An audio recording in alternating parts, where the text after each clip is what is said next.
Target with PS Parihar channel में आपका स्वागत है।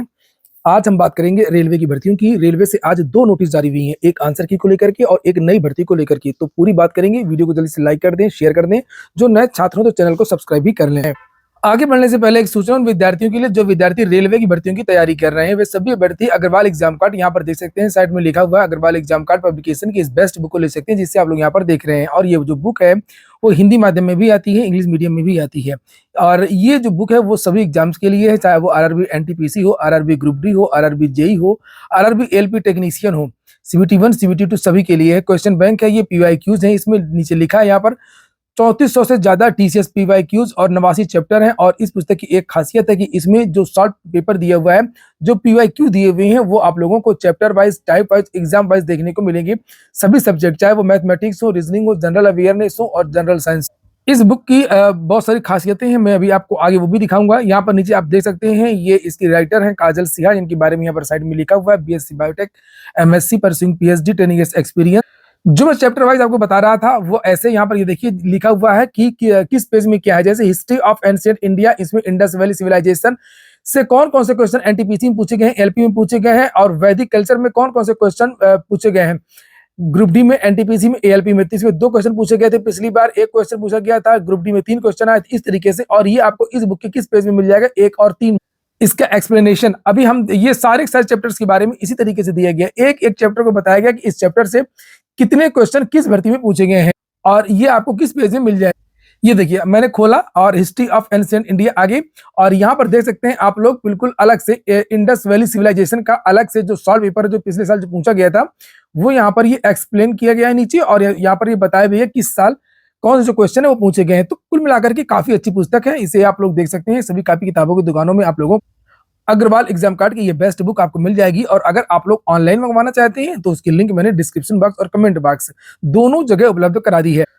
रेलवे से जो नई भर्ती आई है उसका नोटिफिकेशन के बारे में अभी हम बाद में चर्चा करेंगे। पहले एक नोटिस देख लीजिए जो रेलवे ने अभी जारी की है, CEN 02/2024 टेक्नीशियन ग्रेड 3। और ये जो नोटिस है वो उत्तर कुंजी को लेकर के है। लिखा है कि प्रश्न पत्र, उत्तर और कुंजियां देखना, प्रश्नों देखना और उठाना, प्रश्नों, विकल्पों, कुंजियों पर यदि कोई आपत्ति हो। तो ये ट्रांसलेशन किया गया इसलिए थोड़ा सा स्पष्ट लिखा हुआ है। तो अगर चैलेंज करना हो कुल मिलाकर किसी उत्तर में तो आप लोग उस प्रश्न को चैलेंज कर सकते हैं। कब से आप ये सब देख सकते हैं तो नीचे यहाँ पर डेट लिखी हुई है। टेक्नीशियन ग्रेड 3 के बारे में प्रश्न पत्र, उत्तर, कुंजियां देखना, प्रश्नों, विकल्पों, कुंजियों के विरुद्ध आपत्तियों को उठाना और ऑनलाइन शुल्क का भुगतान 6 जनवरी, यानी कि ये आज से है, 6 जनवरी से लेकर के, और इसकी जो लास्ट डेट वो 11 तारीख ही है। इसमें यह भी लिखा हुआ है कि आपत्ति उठाने के लिए निर्धारित शुल्क 50 रुपए प्रति प्रश्न लागू बैंक सेवा शुल्क है। यदि उठाई गई आपत्ति सही पाई जाती है तो ऐसी वैध आपत्तियों के लिए भुगतान किया गया शुल्क मान्य होगा। लागू बैंक शुल्क की कटौती के बाद उम्मीदवार को वापस कर दिया जाएगा। रिफंड उसी खाते में जाएगा जहां उम्मीदवार ने ऑनलाइन भुगतान किया है। चलिए शुरू करते हैं, बात करते हैं नई भर्ती की। रेलवे से डिटेल्ड सेंट्रलाइज्ड नोटिस जारी हो गई है। ये अभी तक जो आप देखते रहे वो शॉर्ट नोटिस थी, जिसके बारे में मैंने कल भी आप लोगों को जानकारी दी थी। तो इस डिटेल नोटिफिकेशन में क्या क्या प्रमुख बातें उनको देख लेते हैं। तो ये जो भर्ती है उसका जो डेट है, पहले प्रमुख डेट देख लीजिए। इसका जो पब्लिक हुआ है आज, और कल से इसके आवेदन शुरू होंगे 7 तारीख से। लास्ट डेट इसकी 6 फरवरी है, और date of for application fee payment after closing date 6 फरवरी लिखा हुआ है। और 7 तारीख इसकी लास्ट डेट यहाँ पर बताई गई है। 7 से 8 के बीच में जो भी फीस वगैरह जमा करना हो तो वो 7 से 8 के बीच में भी कर सकते हैं। अब यहाँ पर बहुत सारी चीजें ये कही गई हैं, हम केवल काम की बात देखें। कितने स्टेज की भर्ती होगी उसके बारे में देख लीजिए। इसमें खासतौर से टीजीटी, पीजीटी, पीआरटी, लाइब्रेरियन की भर्ती है। अभी मैं दिखाऊंगा 16 प्रकार की भर्तियां हैं। Stage of examination, there shall be a single stage computer based examination. यहाँ पर सिंगल स्टेज का एग्जाम होगा और साथ में कुछ स्किल वगैरह की अगर जरूरत पड़ेगी तो उसके लिए अलग से चीजें होंगी। लिखा followed by translation test, performance test, PT और टीचिंग स्किल टेस्ट। इस तरीके के ये जो टेस्ट होंगे वो अलग से होंगे। और यहाँ पर आगे लिखा डॉक्यूमेंट वेरिफिकेशन होगा और मेडिकल एग्जामिनेशन होगा, और उसके बाद में रिजल्ट होगा। लेकिन यहाँ पर एक चीज लिख दी है साफ साफ, आरआरबी के पास अधिकार है कि जो सीबीटी होगा वो सिंगल होगा या मल्टी स्टेज मोड में होगा। नॉर्मलाइजेशन के बारे में भी सारी चीजें क्लियर कर दी गई हैं कि नॉर्मलाइजेशन होगा। ये देख लिया, यहाँ पर नीचे लिखा हुआ है। निगेटिव मार्किंग यहाँ पर 1/3 की निगेटिव मार्किंग रहेगी। ये देखिए कौन कौन आवेदन कर सकता है। भारत के सभी नागरिक इसमें आवेदन कर सकते हैं। आयु की गणना कब से होगी? 1 जनवरी 2025 से होगी। ये देखिए जो अलग-अलग भर्ती में अलग-अलग आयु सीमा, चूँकि इसमें 16 प्रकार के पद हैं, जैसे कि मैंने अभी आप लोगों को बताया। अभी हम उसको आगे देखेंगे। जैसे यहाँ पर ये नीचे दिया गया है, आप इसे यहाँ पर ये देख भी सकते हैं। जैसे किसी भर्ती में 18 से 33 है, 18 से 35, 18 से 36 है, इस तरीके से। और इसमें एससी-एसटी को छूट दी गई है, उसके बारे में भी नीचे जानकारी दी गई है। ये देख लीजिए, इसमें आवेदन शुल्क जनरल की, ईडब्ल्यूएस की और ओबीसी को 5 रुपए देने हैं, एससी-एसटी, दिव्यांग इत्यादि को यहाँ पर 250 रुपए देने हैं, आवेदन शुल्क है ये। ये देखिए यहाँ पर ये परीक्षा के प्रारूप के बारे में जानकारी दी गई है कि section wise number of question and marks for all post except junior translator Hindi.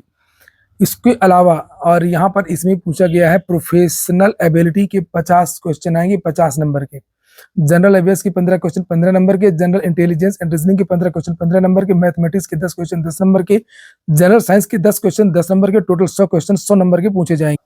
Math में क्या पूछा जाएगा, जनरल इंटेलिजेंस में क्या पूछा जाएगा, उसके बारे में यहाँ पर नीचे जानकारी दी गई, जिससे आप लोग यहाँ पर ये देख सकते हैं। पहले तो मैं पद बता दूं कि इसमें पद कौन कौन से, तो पद आप लोग यहाँ पर ये देख सकते हैं। जो पद हैं वो पीजीटी के पद हैं, मैंने कल बताया था इसके बारे में, 187 पद हैं। और साइंटिफिक सुपरवाइजर के 3 पद हैं। मुख्य पद देखेंगे, केवल टीजीटी के पद देख लेते हैं, 338 पद हैं। और यहाँ पर एक और पद है जूनियर ट्रांसलेटर हिंदी का, 130 पद है। और स्टाफ एंड वेलफेयर इंस्पेक्टर का यहाँ पर 59 पद है। और प्राइमरी टीचर का यहाँ पर 188 पद है। कुल मिलाकर के 1036 पदों पर ये भर्ती होनी है। लाइब्रेरियन के भी 10 पदों पर भर्ती यहाँ पर आई हुई है। चलिए शुरू करते हैं, देख लेते हैं कुछ भर्तियों तो इसमें 16 भर्तियां हैं, कुछ छोटी हैं कुछ बड़ी हैं। तो यहाँ पर जैसे पीजीटी के बारे में दिया हुआ है, पीजीटी फिजिक्स का मेल जो टीचर है उनके लिए क्या योग्यता होनी चाहिए। तो यहाँ पर सबसे पहले तो पे लेवल दिखाया है 47,600 और लेवल 8 है। और यहाँ पर मिनिमम एज 18 है, मैक्सिमम एज 48। आगे देखते हैं, ये योग्यता ये लिखी हुई है, यहाँ पर लिखा 2 year integrated post graduate MSc course. तो कुल मिलाकर के या तो आपने इंटीग्रेटेड कोर्स किया हो एमएससी का संबंधित विषय से, यानी कि फिजिक्स से, और अथवा सीधी सीधी बात है कि आप एमएससी हैं 50% के साथ में, प्लस आपको पास बीएड की डिग्री भी होनी चाहिए। उत्तर प्रदेश को छोड़ करके जितनी पीजीटी की वैकेंसी कहीं कहीं से आती है, सभी में लगभग बीएड मांगा जाता है। और उत्तर प्रदेश में की पीजीटी में केवल वेटेज मिलता है। तो यहाँ पर बीएड लिखा हुआ है, साथ में proficiency in English teaching in Hindi and English medium. आप इंग्लिश मीडियम को भी पढ़ा सकते हो, हिंदी मीडियम को भी पढ़ा सकते हो, तब तो आप आवेदन करें। यहाँ पर नीचे लिखा है, और कंप्यूटर का नॉलेज भी नीचे होना चाहिए। उसके बाद पोस्ट ग्रेजुएट सोशियोलॉजी, तो इसी तरीके से संबंधित विषय से आपके पास एमए होना चाहिए, एमएससी होना चाहिए, प्लस बीएड होना चाहिए, इंग्लिश में हिंदी पढ़ाने का तजुर्बा होना चाहिए। और यहाँ पर फिजिकल एजुकेशन के बारे में भी जानकारी दी गई है। तो पीजीटी कंप्यूटर साइंस की भी भर्ती है। कंप्यूटर साइंस में शायद बीएड नहीं होगा। यहाँ पर ये देखिए केवल लिखा मास्टर ऑफ, ये देखिए मास्टर ऑफ इंजीनियरिंग और एमटेक और एमएससी 1 साल का टीचिंग एक्सपीरियंस होना चाहिए। और 50% अंकों के साथ में बीई या बीटेक हो कंप्यूटर साइंस से, तब भी आप आवेदन कर सकते हैं। Post graduate diploma in computer application और या बीएससी लेवल का डिप्लोमा हो डोइक से, तो भी आप लोग आवेदन कर सकते हैं। इसमें बीएड नहीं मांगा गया है पीजीटी के लिए। और भी बहुत सारे पद हैं टीजीटी के लिए भी, देख सकते हैं आप लोग यहाँ पर। ये ड्राइंग की एक भर्ती हुई है, इसको भी आप लोग देख सकते हैं नीचे। और भी बहुत सारे पद हैं, ये देखिए। और टीजीटी में एक आध विषयों को अगर हम छोड़ दें तो इसमें भी वही बीए बीएड और यहाँ पर टेट मांगा गया है। नीचे देख सकते हैं आप लोग, टेट के बारे में भी ये लिखा हुआ है। और एक आध विषय में बीएड नहीं है, जैसे कला वगैरह में। तो ये पूरी लिस्ट है, बहुत सारी भर्तियां हैं, सबकी योग्यता लगभग वैसी ही है। और अब दूसरी भर्ती की योग्यता देखते हैं, अब पीआरटी की क्या है। तो ये पीआरटी की आ गई, ये देखिए आप लोग। इसमें यहाँ पर साफ साफ लिखा हुआ 12वीं पास होना चाहिए और 2 वर्ष का डिप्लोमा इन एलिमेंट्री यानी डीएलएड का कोर्स होना चाहिए। और उसके साथ में टेट पास होना चाहिए, ये टेट के बारे में लिखा हुआ है। और competency in teaching in Hindi medium में पढ़ाने का अभ्यास होना चाहिए। तो डीएलएड हो या 4 साल का आपने बीएलएड किया हो तो भी आवेदन कर सकते हैं, बीटीसी किया हो तो भी आप लोग आवेदन कर सकते हैं। इसकी भी एज यहाँ पर देख सकते हैं, मिनिमम 18 है और अधिकतम 48 है। लाइब्रेरियन के लिए लिखा है लेबोरेटरी असिस्टेंट स्कूल, तो यहाँ पर 12वीं। ये है लाइब्रेरियन का, ये है लाइब्रेरियन का, वो लेबोरेटरी असिस्टेंट का है। तो लाइब्रेरियन का ये आप देख सकते हैं, बैचलर ऑफ लाइब्रेरी साइंस 4 साल का कोर्स होना चाहिए। अथवा graduation with professional qualification of diploma in librarianship, अगर आपने डिप्लोमा भी किया तब भी आवेदन कर सकते हैं। तो ठीक है दोस्तों, ये हो गया आज का वीडियो आपको अच्छा लगा हो कि काम हो तो लाइक अवश्य कर दे।